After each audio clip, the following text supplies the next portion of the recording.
Hello and welcome to Love Thy Lawyer, where we talk to real lawyers about their lives in and out of the practice of law, how they got to be lawyers, and what their experience has been. I'm Louis Goodman, the host of the show, and yes, I'm a lawyer. Nobody's perfect.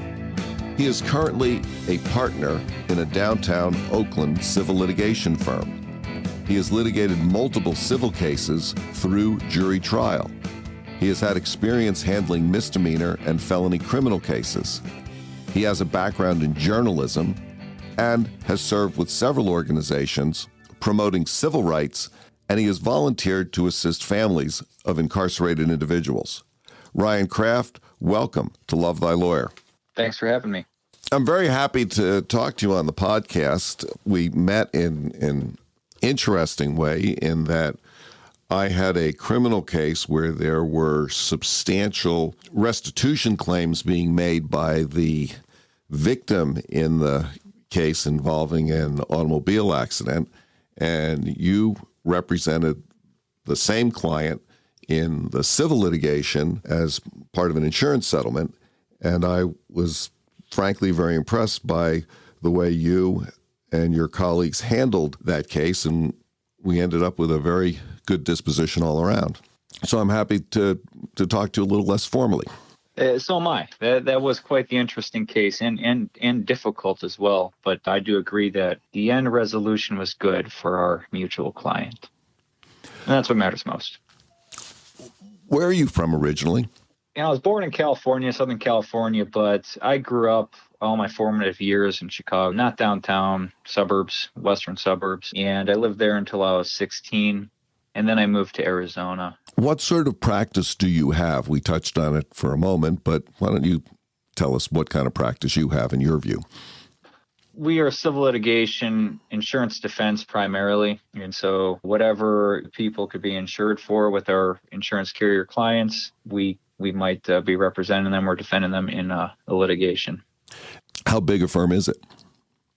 There are 4 partners and 5 associates. And you're one of the partners, is that correct? Yeah, that's right. I'm one of the partners. How long have you been with that firm? I started at the firm in June of 2018. Okay, so you said that you grew up mainly in the Chicago area, but then you moved to Arizona. Where did you go to high school? A school called Hinsdale South in Hinsdale, Illinois. And then I went to a second high school called Mountain Ridge in the Phoenix area. Well, those were must have been different experiences coming from Chicago and then ending up in Arizona. Certainly the weather's different. It was a shock. Very, very different cultures and climates. Yeah, I mean, it was difficult to leave high school as a sophomore and leave all the friends I grew up with and move to a new place and have to meet new people at that time. But then additionally to just completely change climates, that was strange too. I played football during, my years growing up and in high school, and, football in Chicago is very different than football in Arizona. Well, I mean, Arizona's horribly hot. But over time, I really began to love Arizona.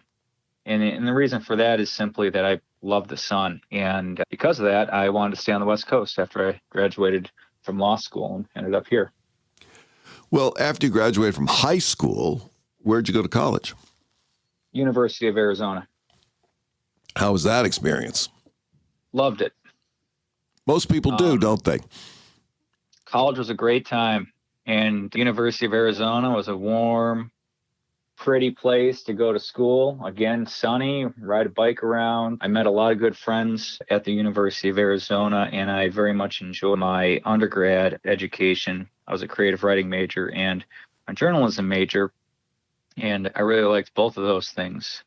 So undergrad really hit on all cylinders for me. I had a great time. At some point, you decided to go to law school. When did you first start thinking about being a lawyer, deciding, I really want to go to law school, I want to be a lawyer? It was the middle of undergrad. I was a journalism major at the time, and I had to think about what would come after graduation, and law seemed to be an option. And so I took the LSAT and kind of set that up, though I hadn't fully decided. I did not fully decide to go to law school until I was a senior in undergrad. I had already been accepted to schools, and I was still deciding whether to actually do it or not. So I decided to pursue it as an option, to have it as a backup plan at the very least. And I ended up pulling the trigger shortly before I graduated. I think one thing that people don't realize is how written, word-driven the law really is. People think of lawyers and they think of, courtroom drama, that sort of thing. And, obviously that's part of it. But certainly law school is a matter of being able to communicate well in writing. And I would imagine that the journalism background you had really assisted you as far as that's concerned. I don't know about that. Really? Different form of writing. Okay. It's a different form of writing. Journalism is kind of short, punctual, telling a story, and it's organized in a way to where, you expect people to stop reading after the first few paragraphs, and so you try to jam information into those. Whereas law is much more argument-based and much more focused on practicalities, and is extremely biased. I mean, if you're presenting something to a judge, obviously it's going to be aimed at convincing them of your position, even if there are weaknesses. And so I think they are fundamentally different, at least in my opinion. What did your friends and family say or think when you decided to be a lawyer and you told them that? Well, I think my dad actually recommended it at one point. Not in any forceful way, but just kind of floated the idea, like, "Hey, Ryan, have you ever thought about law school?" That was, when I was early on in my undergrad career. When it came time to decide to go, I don't think they questioned it at all.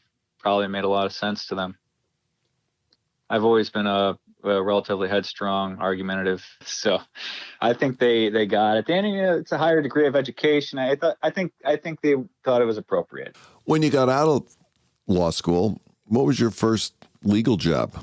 I worked on my own. How did you get from Tucson, Arizona to Alameda County? Well, I guess that takes me back to. I have to go back in time to explain this process. I was in Cochise County interning at the Cochise County Attorney's Office my 1L year, and then I decided to go visit New York City for the first time. And I went to New York City and I visited a friend there, and I thought New York City was just the coolest place I'd ever been. And at that point, I decided I was going to live in a big city. I wanted to live in a place with good public transit, a place where I didn't have to drive much. And I started to think of where that was going to be, and certainly wasn't going to be Chicago. And then I landed on San Francisco. Thought San Francisco would be a good place to go. Now, I was unable to lock down any sort of job while in law school over here in the Bay Area. And so I took the bar exam and packed up my car and just moved here. And then waited for my bar results to come in, and they came in, and still didn't have a job, and I needed to start making money somehow. And then there was the panel defense program, and so I joined that. And then I happened to, meet attorneys here and there who I could help and associate with in different matters, and who helped me along. But primarily, I did misdemeanor criminal defense for about 2.5 years. How did you go from there to the firm that you're at? Well, then I was notified of a position at a different civil litigation firm, and made a decision to close up shop and go work for a firm. And I ended up being able to work with some excellent attorneys, notably David Hunter, who spent just hours upon hours teaching me and molding me into an attorney. And you get great experience working in-house insurance defense. It's a great way to catch up to speed, so to speak. And then it was time to move on from there, and I came over to my present firm. What do you really like about practicing law? Obviously, you're someone who has the wherewithal and the ability to do lots of things, but you've decided to practice law, and it sounds like you're thriving at it. There are a lot of things I like about the law, but I think my favorite is when I have a case and the case involves another attorney who I'm on the same wavelength, whether that be a co-defendant attorney or a co-counsel or the plaintiff attorney. And the case is a problem. Every case is a problem. It's got to be solved in some way. They're all different. They're all unique problems, but they're all problems, like little puzzles. Right. I mean, people don't in general come to lawyers when their life is just going great. People or companies or insurance companies or plaintiffs or whatever. I mean, no matter what it is, when someone goes and seeks the advice of an attorney, it's because there's a problem. There's a problem. And some attorneys make those problems worse, compound them with poor decisions or greed or poor advice or lack of competence or lack of diligence or inability to see that their client is not telling the truth. But other attorneys are the opposite. So I like when the other attorneys are on the same wavelength as me, and we, in a way, even though it's an adversarial system, are kind of coordinating efforts to solve this problem together in a way that satisfies everyone. And it gives me a lot of hope and confidence that those things will continue to happen in my career, because frankly, what we do is very difficult and stressful. So you need stuff like that. You need positive things. Would you recommend the law to a young person seeking a career choice? Depends who they are, right? This stuff is difficult. It's hard. Being an attorney is hard in so many different ways. Time management, communication skill, reading comprehension, being able to, kind of just be headstrong and present an argument, being able to recognize when you're wrong and step back. You're the person who has been chosen to guide this other person or people through this process. And so you got to be a leader. You got to be someone who is ready to do that at all times. It's kind of a roundabout way to just say, man, you got to have a lot of talents. And I think maybe the paramount one is leadership skills on top of intelligence and integrity and all sorts of other things. How is actually practicing either met or different from your expectations about it? That's an interesting question. I suppose I had no expectations when I first decided to become an attorney. And then law school, I don't think really prepped me for what it was really going to be like. Law school is fine and all. I don't mean to come down on it. They teach us necessary skills, but not the social dynamics of the law. I have been surprised by the fallibility of us attorneys. I suppose we're all just people, just like anybody else, and we make mistakes. What do you think's the best advice that you've ever received? I was in Cochise County, Bisbee, Arizona, working for the Cochise County Civil Attorney's Office, and the civil deputy attorney there had won an appeal. And he came into my office and he said, "Hey, come on, let's go to the Copper Queen and celebrate." And we got a beer. And he said, "Hey, Ryan, make sure during your career to always take time to enjoy your successes." And I do that as much as I possibly can. If I succeed at something or if I accomplish something and I'm satisfied with it, I take a moment, I take an evening to relax, sit back, reflect, and be pleased that I was able to do something very difficult. And then move on to the next. But at least take that moment and take a breath, and recognize that what we do is hard and it's cool when you succeed. What's your family life like, and how has practicing law affected that? That's just me and my wife and our cat. I would say that practicing law has affected it in the sense that some days, a bad day at work, a stressful day at work, I probably come home and I'm not the most enjoyable person to be around. But I can't say that it's affected it much more beyond that. Do you share those celebratory moments with your wife? At times, yeah, certainly. What other things do you like to do besides practice law? What do you do to clear your head? And Yeah, I got a couple hobbies. So I wouldn't say like they're serious. I like playing chess and I like writing. Writing. I still write, creatively, poetry, prose, stuff like that. But for the most part, I ride my bike around. I really like riding my bike around in the sunshine. I just kind of float around the city of Oakland, maybe San Francisco, and soak up the sun and ride around at low speed and kind of just do what I want to do. Last 5 years or so, the bike infrastructure has been greatly improved in Oakland. Yeah, that's for sure, Berkeley. isn't it? Yeah, I mean, it's constantly improving. Bike lanes everywhere.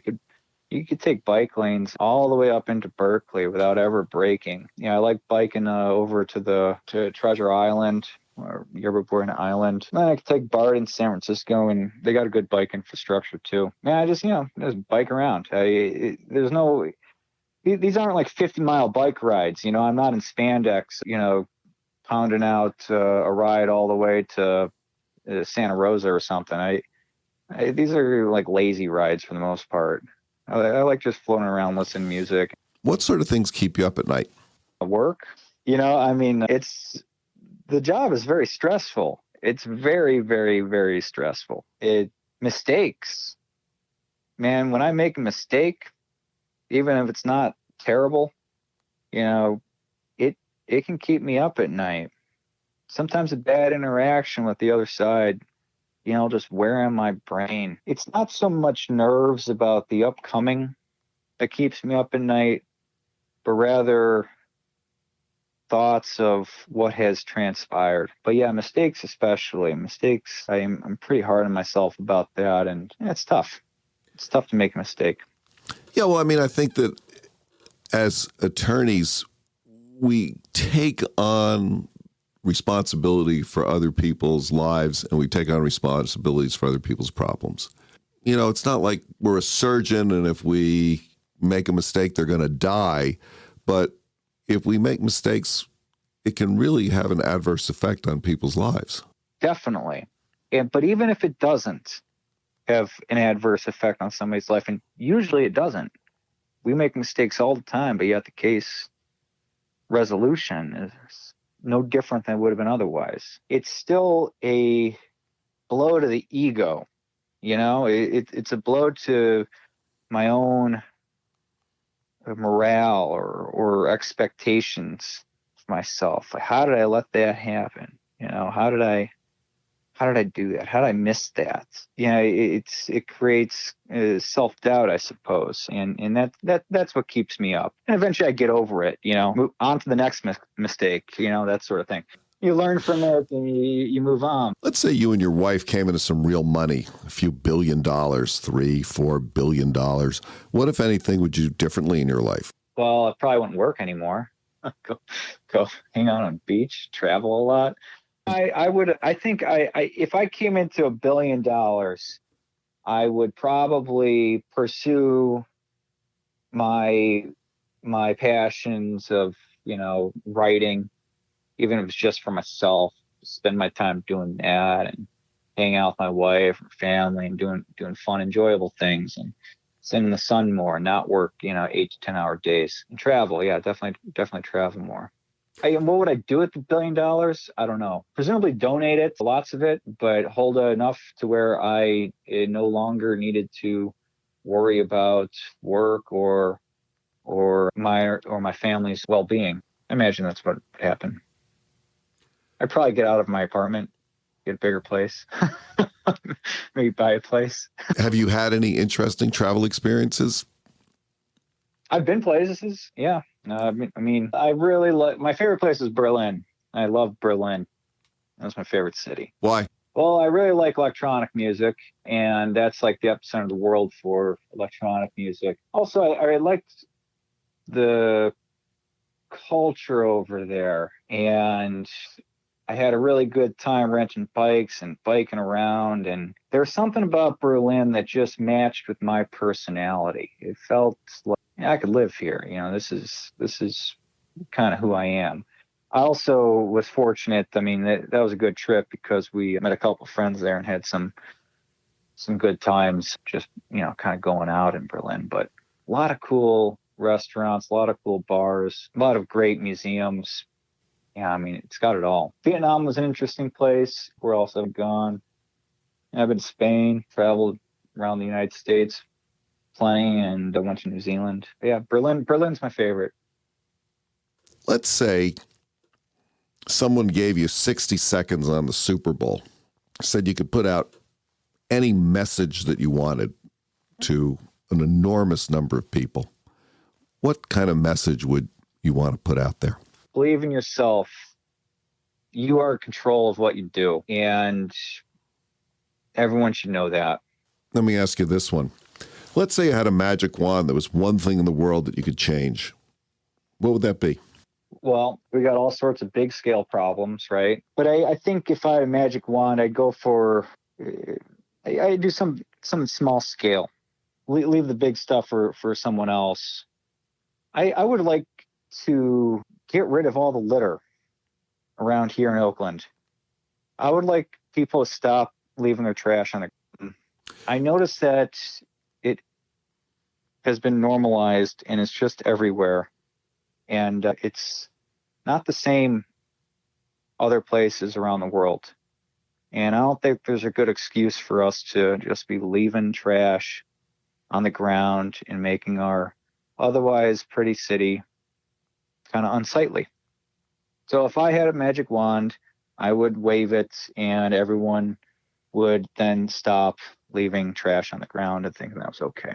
Ryan Kraft, thank you so much for joining me today on the Love Thy Lawyer podcast. It's been a pleasure talking to you, and it's really been an interesting perspective. Thanks, Louis. I appreciate your time. That's it for today's episode of Love Thy Lawyer. If you enjoyed listening, please share it with a friend and subscribe to the podcast. If you have comments or suggestions, send me an email. I promise I'll respond. Take a look at our website at lovethylawyer.com, where you can find all of our episodes, transcripts, photographs, and information. Thanks as always to my guests who share their wisdom, and to Joel Katz for music, Brian Matheson for technical support, and Tracy Harvey. I'm Louis Goodman.